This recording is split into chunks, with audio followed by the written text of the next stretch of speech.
What's up, gamers? This is the Rush Reversal here with the NES Lego set. So 7 hours plus maybe an hour and a half of frustration later, this is complete. So I'll give you some of my thoughts, some review, and a little bit of one piece that caused me some trouble, and so you can look out for it when you build this yourself. So let's take a look. And here's a shot to give you kind of a sense of scale of what the Lego set is. So it's a little bit smaller than the NES, than the full NES set, which you see at the bottom here. Is quite a bit larger though than the NES Classic Mini. So kind of really does give you a good sense of what the old NES looked like. Look at the controllers, they're very similar in size, like incredibly similar. Looks really good, really happy. The buttons are massive on the Lego system, so you can see here, then kind of give a little bit more of a comparison there. But other than that, the sizing is fairly similar. The controller itself is a little bit smaller, but not by much. So pretty good. The other quick thing I want to show is the composite cable. So mine are a little dirty because this thing is very old, but I really like that they did that. That was a really nice touch. I also like that they have the little vent on the bottom. Not 100% the same, but definitely looks good. And then on the back, they also have the AC adapter spot. The channel button, it doesn't flip, but it's there. And then you also have your RF switch on the back. So very cool that the Lego set includes some of these features. The other fun part of this set is on the side, you have a warp zone, and it's just kind of a mini extra part, but this really just shows like a labor of love. So if you play the original Super Mario Brothers, if you go up over the top, there is the little warp zone, and that shows it here. And so just a cool little kind of Easter egg feature of this Lego set. You would expect such a thing. So the NES set is a lot of pieces, but the console itself was actually fairly easy to build as long as you follow the instructions. You know, I'm not a huge Lego person. I should probably build more nano blocks than Legos. So I'm not completely inexperienced, but I'm not like the biggest Lego person in the world. So to me, this was, the console portion was super approachable. It was just a lot of Legos. Some parts were a little bit tedious, but one thing I really want to focus on with the NES is just how cool the functionality is. So it has a really nice cart that you can make, and it loads just like an NES cart, which is really cool. So I thought that functionality was really cool. It was really fun to build, had a great time with it. My one complaint is my set was missing a piece, and so that was probably my only complaint. For $250, I really kind of expected it to be really good. But I talked to the Lego store that I bought this from, and they were super helpful. So I think it would be a pretty easy experience even in the worst case scenario. Now we're here for the tricky part, and this is the TV. The TV is really cool. You have this, which is really fun. So it actually like moves across the screen. This was very tricky to build though, and there's one very specific part that I messed up on and I had to go back and redo a bunch of stuff, and it was very frustrating. So I'll show you where I made the mistake because it's very critical and it's really early in this build. So you really have to take a lot apart to get back to that spot. So that caused me about an hour and a half of frustration. All combined, it was about 7 hours, which I didn't think was too bad. I heard a lot of people say it was 8 hours or more. So when you factor in the hour and a half of frustration, it took probably, you know, 8.5 hours as kind of a rough estimate. So it wasn't too bad to build, but what you really want to look out for, I will show you in a minute. As far as the way this looks is really cool. I really like the antenna.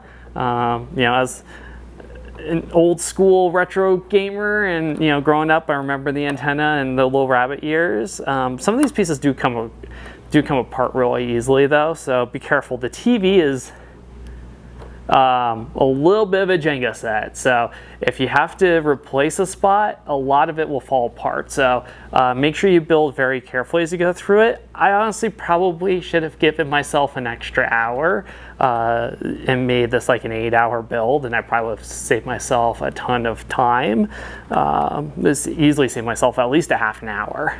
So the tricky part is where the mechanism for this is, and that's where you'll really want to watch out for one very particular step. So here's the step you really need to be careful about. It is really early in the build, so it's on page 33, step 42. Don't want to spoil too much, but this area is where I ran into trouble. You need to make sure that this yellow piece goes all the way through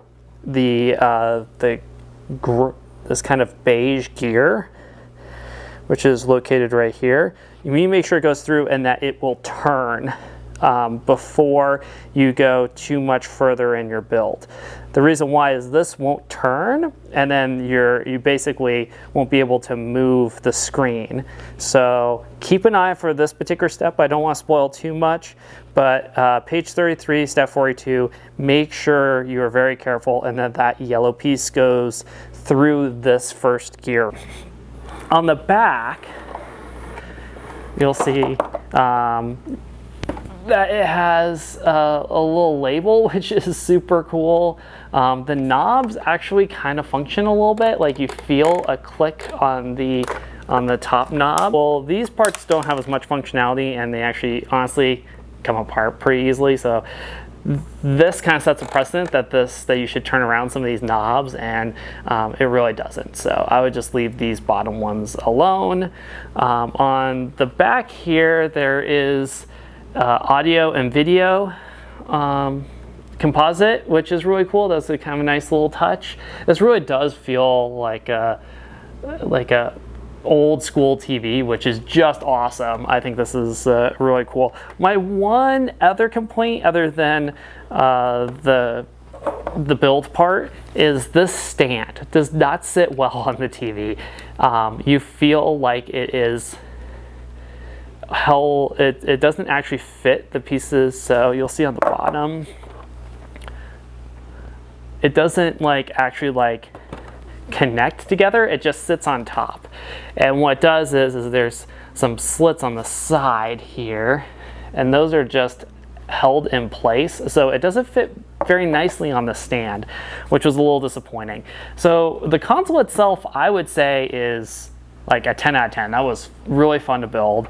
The TV itself was probably like an 8 out of 10, just because of the difficulty, and there's really some tricky parts, and then the stand lost a point for me. The other thing to think about too is I got the Lego Mario. This one, he has a different outfit on, but this comes with a starter kit. You have to download the app, connect it with Bluetooth, and then do an update, and then it will do something pretty fun, which I'll show you here in a sec.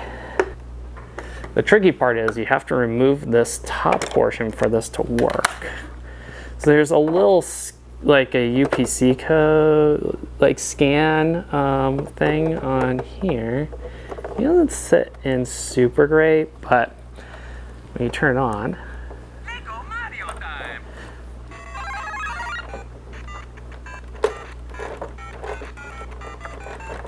And then he makes that sound, which is really cool. So it doesn't perfectly line up, so you have to make sure you line this up nicely, but that is a really cool feature that I thought was really interesting. So I would recommend you get the starter course in addition to that, just for that functionality as well, because it's kind of incomplete without it. Another thing I want to touch on with this set is the age. So on the NES box itself, it says 18 plus. I would recommend it be at least for like a teenager. I think anything lower will be kind of too difficult. So keep that in mind if you are looking at this video, looking to purchase this for a child. I would stick with the starter set, which a review on that will be forthcoming. When it's out, you can click here. And also, for my recommendation is to get this set. I think it was a lot of fun. I really just want you to keep an eye out for that one particular step that I showed in this video. Otherwise, I highly recommend the set. It is a little pricey with tax. I think it was about $250 where I am located, US dollars. So it was really fun though. I enjoyed the nostalgia. If you are somebody who grew up with the NES or very familiar with it, it was just a joy to build. Particularly, just keep an eye out for the TV and be very careful and take your time with it, because the TV is the really challenging part of this set. Otherwise, I would recommend you also get the starter set just for the music. Makes it a little bit more fun. And thank you so much for watching. If you like this, please give a share and give me a comment below. Let me know what you think. I do mostly retro gaming, so this is a little bit different for me, but thank you so much, and I will be posting a review on the starter set shortly.